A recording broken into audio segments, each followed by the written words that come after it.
love and happiness. Yeah. Love and Happiness's mission is to help 1 million couples. Dr. Vandy and Barbara Coulter are committed to reaching this goal. Love and Happiness has helped thousands over the years through their couples retreats hosted in various cities. Their popular Central Florida TV show, Love and Happiness, has been syndicated in several states. Their best-selling book, Love and Happiness: The Secrets to Creating Winning Relationships, has helped singles and couples alike learn how to build better relationships. It's no surprise that the Coulters are in high demand. Relationship subject matter experts featured on talk shows and national radio looking for real relationship talk. The Coulters' virtual retreats, social media platforms, Facebook live streams, and relationship masterclasses have put their mission to help 1 million couples in their sights. Dr. Vandy Coulter, Ph.D., a certified counselor with presidential status in the American Association of Christian Counselors, has a virtual counseling practice that serves CEOs, pastors, entrepreneurs, individuals, and couples who want their relationship to go from bad to good or good to great.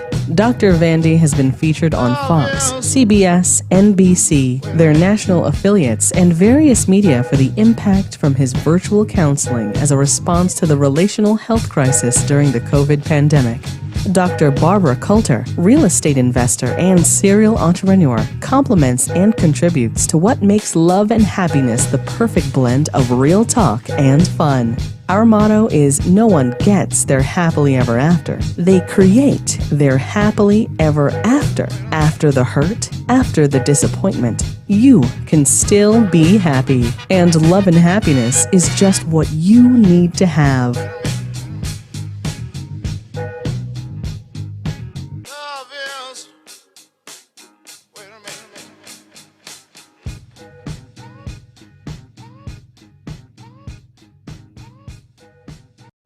And we're in. Hello, happy Saturday, everyone. Happy Memorial Day weekend. Yep. I know it's Saturday.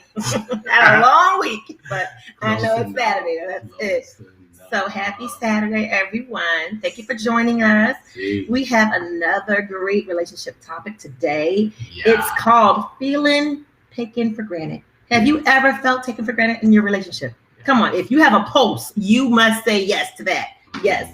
At some point in time, no matter how long you've been married, how long you've been with your boo, how much in love you are, he's in love, whatever, you are at some point going to feel taken for granted, right? Agreed. Yeah. So we're going to talk about, do you see the greatness in your mate to recenter you and or recenter them and avoid taking them for granted? Yeah, because you might be like, sometimes they need to remember that, you know, you are still the bomb.com.net.org. That's right. Kind of thing. And so we're going to talk about that. We're going to talk about, you know, how to avoid being taken for granted. And if you're already taken for granted, some of the stuff that helps. And how to get out of the pitfalls. Yeah, get out of that rut. So I'm going to just make sure we are good. You with us, do us a favor, just hit that little share and let's have some like fun. Like us, love us, all that stuff. Yeah. Let's have some fun. Let's have some fun. So let's talk about it first, real talk. Have you ever felt taken for granted, my love? Oh, God, in the 22 years we've been together, have I? There's been never. There's been some times where I felt like, Okay. Yes. So then what have I, in those seasons, done or didn't do that made you feel taken for granted? Well, I think my feelings, I have to own my feelings. So what was I allowing to have happen? No. I really want you first to start with me, because that was the external stimuli that caused you to feel, I don't think he sees me or my value, or he's taking me for granted. So what was I doing? Because I'd rather you start with the external first. What happened in those seasons? Can you recall how you feel taken for granted? What can be done that makes you feel that way? Yeah, I guess because... Tell us. Well, I guess there were pockets when it was, I automatically just was, you know, cleaning, cooking for me. Okay. I was, you know, doing your laundry, just those are things that I would do anyway. Was I not saying thank you enough? No. But those no. Obviously not the way you needed to hear it. I needed to like stop everybody. Stop. Because thank you. Because my husband, he's very meticulous. He loves things a certain way. And he loves things a certain way. If you go in this closet, it looks like you're walking into Fifth Avenue or Saks Fifth Avenue or Nordstrom's. Everything is color coded. Okay, got it. So I have some OCD tendencies. The socks, the pants, the hangers have to be facing a certain way. Like he's left-handed. All right. So what? How does my issues become taking you for granted? Because I already know, but go ahead. Because I'm trying to get you off of me because I'm like, you're supposed to be saying, what am I doing? So you said it. I know where you're going. When you're cleaning, but you're basically saying if I comment or feel like something didn't happen to my standard, that's why you gave the OCD thing to say that I feel like you didn't do nothing. Because it's like, yeah, I get it. It's like 2 decades of marriage and living with someone. Yeah. You know what they like, you know what they don't like. It's like, okay, it's not for me. I'm a please and thank you person just by nature of who I am. Because I'm appreciative. Yeah. The problem is if I point something out, you interpret that as you must not appreciate what I already did. And plus, and then it's this. I'm a please and thank you person, and it's a little different. I just feel like I was feeling like, well done.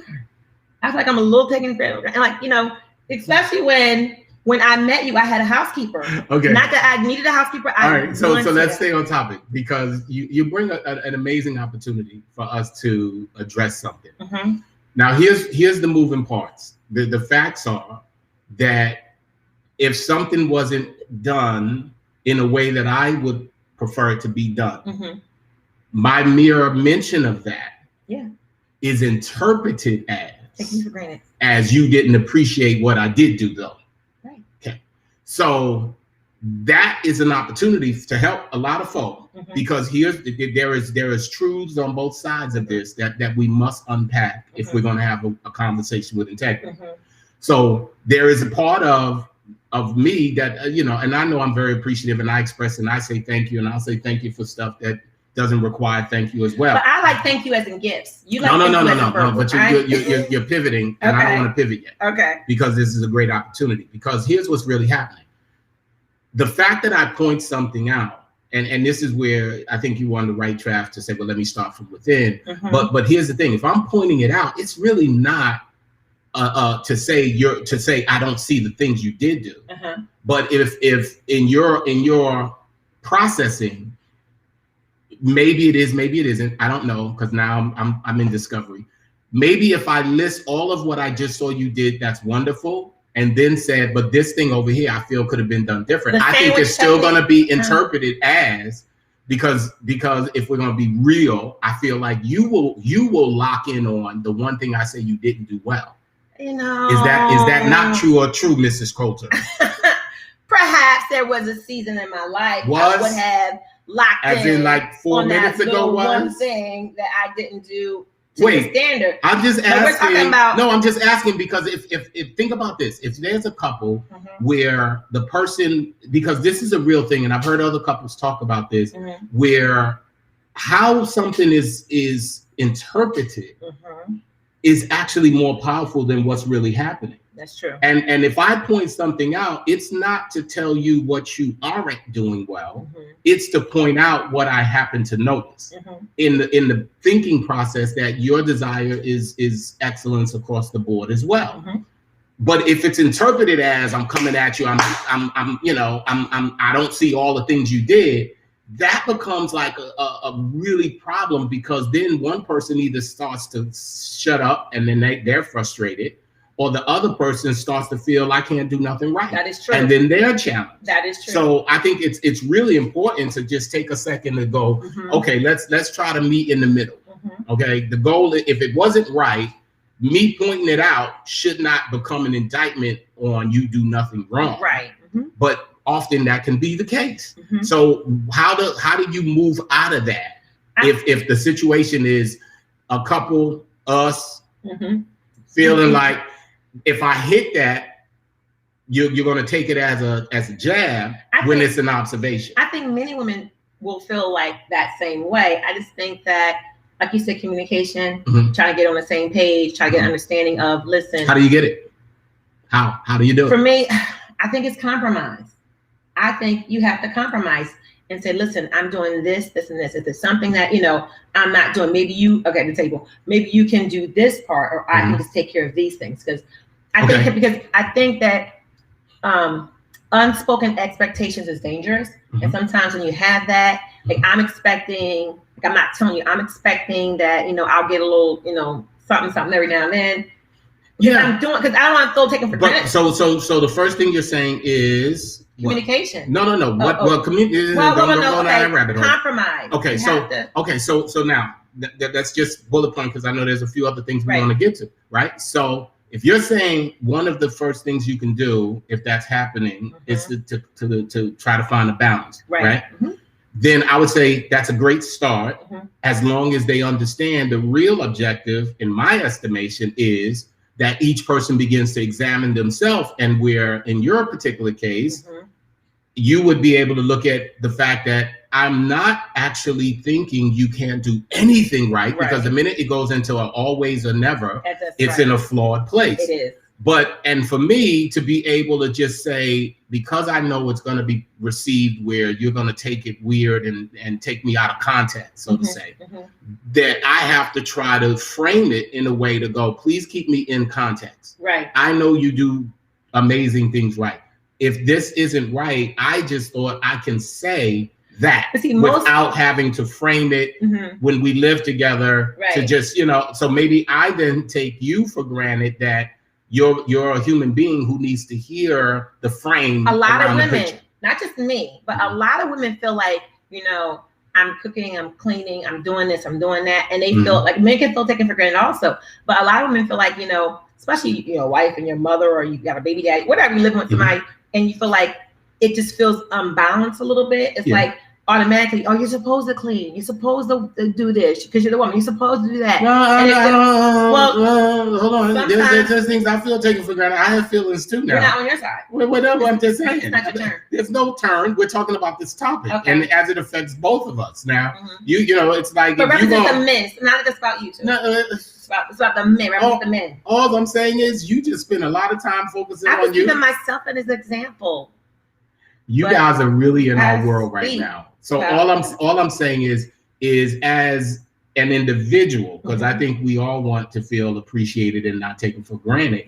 I'm saying to you that there's those same things that when you start running the scroll of what you do to someone like me who does so much, it falls short of a conversation, because I'm like, well, we ain't comparing resumes here. We're not comparing resumes, of course. I'm talking about the feeling of being taken for granted. It's not just about Vandy and Barbara. It's about there's couples out there, in relationships, they feel taken for granted. And the most common thing that I've heard for women is that whole common denominator is the cooking, the cleaning, the weight of a woman can go outside the house and work and take the kids to school, help with their homework, come home, still be expected to wash, clean clothes, and all that kind of stuff.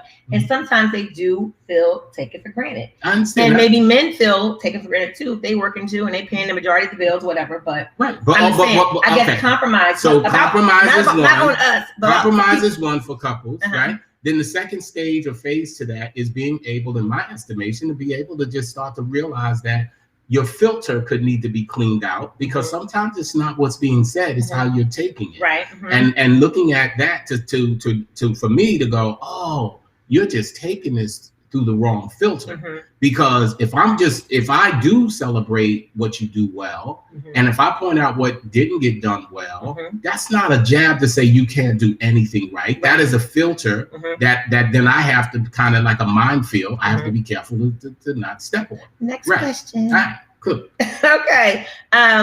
So next question is, it's not really a question, it's an observation. It's an observation, right? Yeah, that in terms of being taken for granted, because sometimes I'll do this one since you did the first. Okay. I'll take the lead on the second. Okay. Which is sometimes our greatness or great qualities can be also areas that reflect our weaknesses. So I'll use me for a second at being that you shine light on my tendencies of very organized, even to my closet. But everyone who knows you knows that. I own my truth. I say I have a little OCD tendencies. It's cool. I just had a conversation with Bethany and said, look, if you're going to test the stuff in our gym, you need to put the weights right back like they was, because your dad is looking to see the weights put back the way they was, because she went in our gym, worked out, and then left stuff laying around like it's her room. And I'm like, I'm sorry, this isn't your gym. You know, this where, you know, you need to put stuff back. So I know I like to see everything in its place. I believe everything has a place. And that's probably where that comes from. But when I say greatness is weakness, because that is a great quality, that everything is organized and it's hard to catch a boy slipping, I can get on people's nerves with the ability to also, just always want things a certain way. But the question also is, do you see greatness in your mate? And yeah, but when greatness is also your weakness. That's so true. what I'm talking about in this part is when your strength or your characteristic that is actually a great quality is like, okay, so we'll flip it. I said this to you today. You know, one of the superpowers is your emotional position, the way that you can love, the way that you care. But that requires you to be a very emotional being, and you are. And that is also the weakness that allows, if I say something, to say, hey, this isn't right.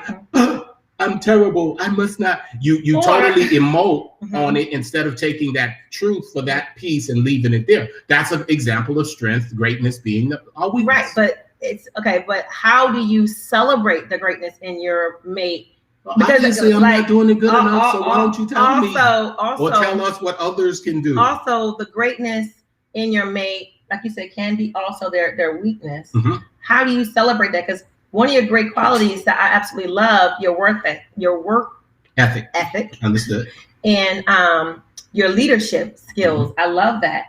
And I try to celebrate them and not get annoyed with them, because they're great, but also your work ethic will cause you to work in your office 14, 15 hours a day.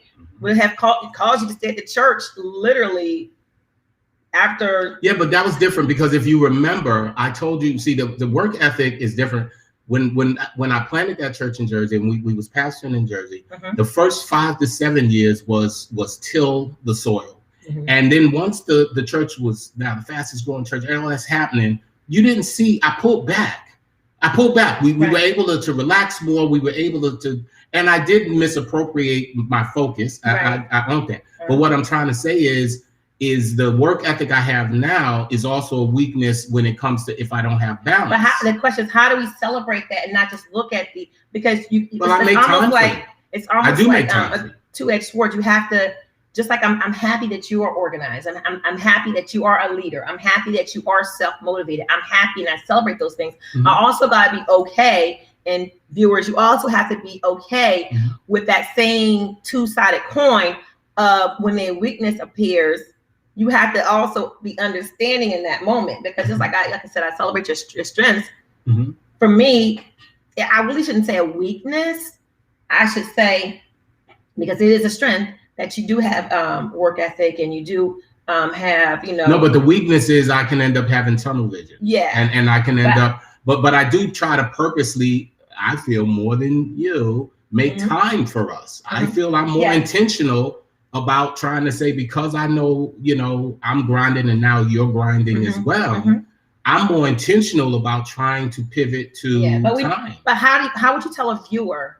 I would say you got to be intentional to celebrate their, just don't look at their, the strength as a weakness. How do you celebrate? Oh, don't let it get on your nerves. Right. Don't let it get on your nerves. How do you celebrate? If you're going to not let. They're helping people. If their strength is getting on your nerves. So if their strength. So here's another thing. My strength is I can see things, and I'll see things, but if I love you, if I see something, I'll say something. And sometimes I can see things and I'll say, hey, if you do this, this is going to happen. And I see this is going to be the case, not prophetically, just out of wisdom. Okay. And then it get on people's nerves. You're not operating in your prophetic gift. It's just being a husband. All I'm just saying, does it not come to pass? Maybe it is the prophetic anointing working. Does it not happen? It's a question. Yes. Thank you. Okay. Then let's just be clear that I'm not just saying, I think this is going to end up this way. And then you go, that never happens. It almost 100% does. So you would tell a viewer, okay? You would tell a viewer I lost myself for a second. Thank you. You did lose yourself. You keep losing yourself in this whole conversation. Oh, I know you're not throwing stones when it's recorded. I can show you. You got lost earlier. Let's stay focused. So you would help a viewer by saying what? Yeah, let's recap that. No, we're talking about when the strength is basically getting on your mate's nerve. In this case, I pivoted to say, because I will say certain things that I see to go this to this out of wisdom. Then it may cause the other person to be not ready to hear that, because, as my wife will say, sometimes I just want a friend, and I don't want you to solve it. I don't want you to fix it. I just want a friend, right? Okay. So I'm just saying, you telling me sometimes how you need to get it is a way to help me get balanced. When you say I don't need it solved, or I don't need a solution, right? I always tell you that. Yeah, sometimes I'll tell my husband, okay, I don't need you to be my priest right now, because you're my pastor. I don't need you to be my husband and just try to be a salver. Just fix it.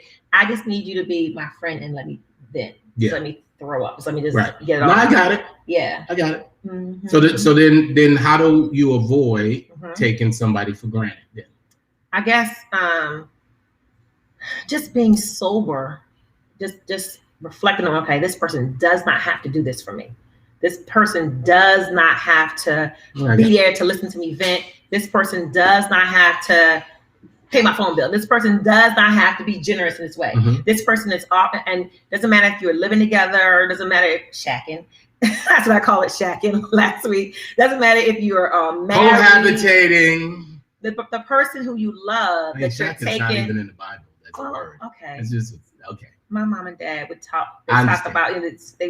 They weren't shacking, but still, they used to call it shacking. The person that you love, not to take them for granted. You just got to be sober and thinking, okay, this person does not have to do this. Big deal, they're married to you. Big deal that they love you.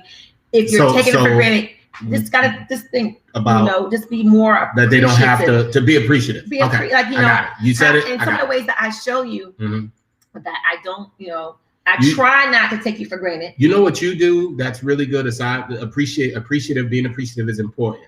That's super important. You do something which I assume is an unconscious competency that you're not aware that you do. And when I say it, you'll go, aha, but you do it. And what you do is you do a lot of self-reflecting. So what happens is, in the seasons of marriage or parenting, you'll say to me over the years we've been together, you'll say something like, well, I actually prayed for children and I prayed for a husband. And I'm, so if I'm like real tired, I'm in a season that I'm like what I call in the sunken place with work and trying to figure stuff out. I sleep and I'm going to snore. And then you'll say, hey, you were snoring, but I prayed for a husband. So I didn't, because I said, oh, if it was so bad, I'm sorry, you should have left, because normally I ain't a snorer. And then you'll be like, nah, because I prayed for a husband that God will give me to love me. But your self-reflecting is as powerful, I think more powerful than your appreciative, because you look back to go, this is what I asked for. Right. You know what I mean? And when the kids are getting weird, it's like, but this is what I asked for. Right. I wanted to, because I gave her an out, because I was, if you know my story, I was widowed and I was raising kids when I met her, my children. I didn't have the capacity to raise other people's kids.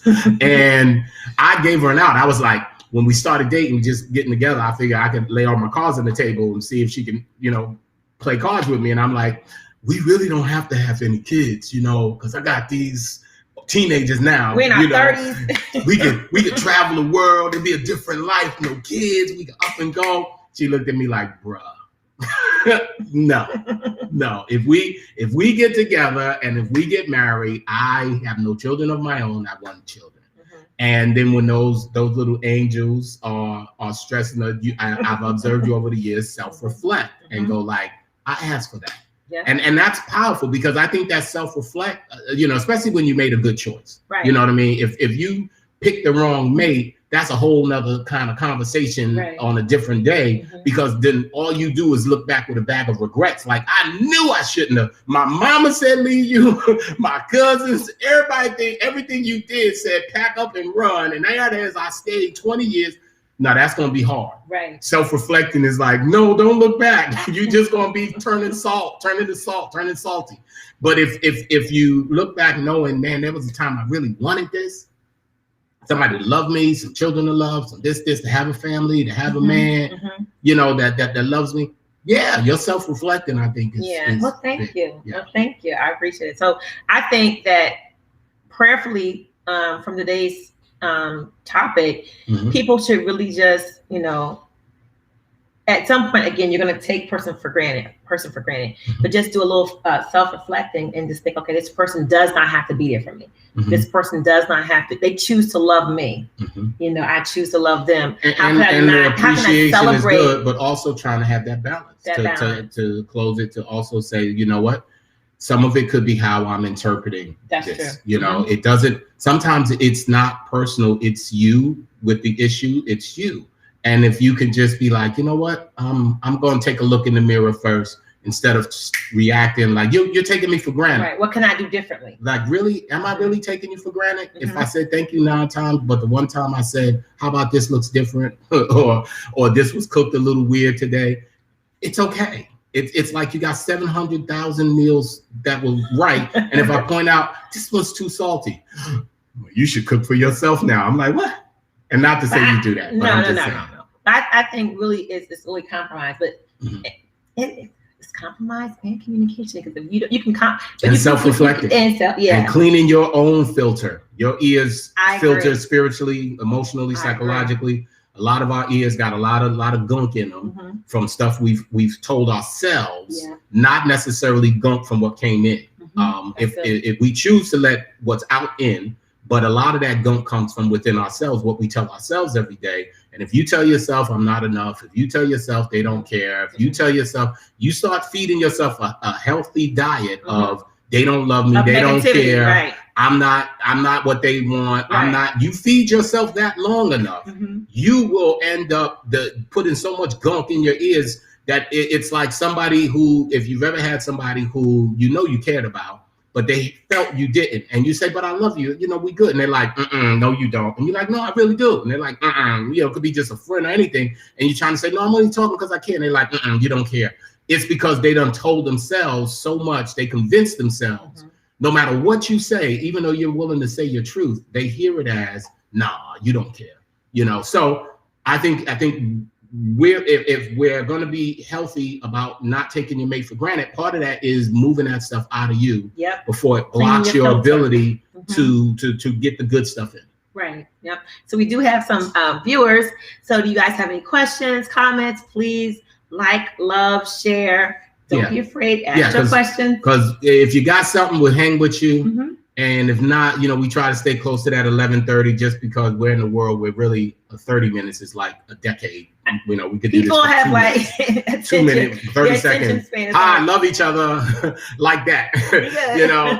We should start doing some of those little 10-second ones. But yeah, if any of this, if you like, you know what, that's different. My situation is that we'd love to, engage with you, love to have you just, talk back to us. That's cool. Yeah. All right. And so if you have any future questions for a topic that you want us to cover, feel free. Yeah. Just say, talk about infidelity, talk about forgiveness, talk about, I can't do nothing right in this site, whatever it is. Yeah. And we have an upcoming retreat, so stay tuned, because we're going to be giving some information out on that. Well, it's a retreat, but it's a private type of event. It's a private. That one is for married couples only. So if you're shacking, sorry, you can't come to this one. But if you are married, if you live in a shack, you won't be able to afford. It was called shacking, right? And your mom said, what did they call it? Shacking? My mom said they called it shacking. No, because we didn't grow up in church. I told you that. It was called. Is that a church thing? It is a church thing. We grew up. It was called just living together. Oh. If somebody I grew up in the 70s, so. And so did I. It's like you act like I grew up in the 40s. I'm just saying, they called it shacking. In your circle. Okay, in my circle, you were in church. Okay. I was in the hood. Okay. The hood wasn't like saying religious stuff. Okay. The only time God name came up was in vain. Oh my God, you got, and it was just in vain. Okay. It wasn't we talking. It Got was it. so every time I'm just saying, okay, that's fine. You say it, I'm gonna let it go. Okay. I'm So just trying to the upcoming retreat is going to be off the hook. We're giving a little, just light little tidbit. See, but you're saying it wrong because it's not. It's okay. So what's happening is we're renting out this one of them, the large homes. We'll say you can say mansion, whatever, like 8-bedroom type of thing, and there'll be like 7 couples or 10, whatever. And she's talking like it's all figured out, and it's here in Florida. Some people are not interested in flying yet, and that's cool, and all of that we'll talk about after. But just, if you're interested. Yeah, if you want to be on the front end of that, because it's the first come, first serve, because it's only going to be a certain amount of bedrooms for the weekend, and we're going to have some private, like really cool relational stuff. Games, fun. It's great. It's going to be something that we talk do. With us, hang out with us. It's going to be amazing. We used to do it for our couples ministry at our church from the standpoint of the activities. Right. And it's really cool relational stuff that honestly, until we have a like 4-day retreat, like this will be like a 3-day retreat. Normally when we have done our couples retreats, over the different, Philly, Jersey, Florida stuff, it's really just tools. And it's like, here's the information. And it's more like, getting you what you came for.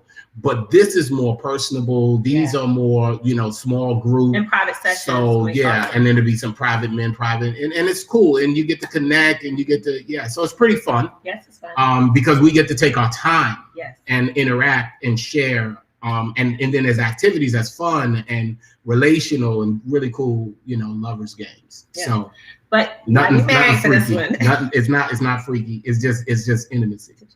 I just said freaky. Now, when I grew up, freaky was a fine statement. Even there were songs, freak out. There were songs, let freak. I'm just saying that's to my point. Your circle in religion, freak. Oh my God. And to me, it was like freak out. No. I'm like, so I'm not thrown by the word freak. Okay. But you're like, you blaspheme the name of the. No. So we're going to be giving you guys some information on that a little later. But thank you for joining us. And we hope to see you again next Saturday at 11 a.m. Yeah, next Saturday. All right. Get this stuff off my screen so I could say goodbye to y'all because we couldn't see you.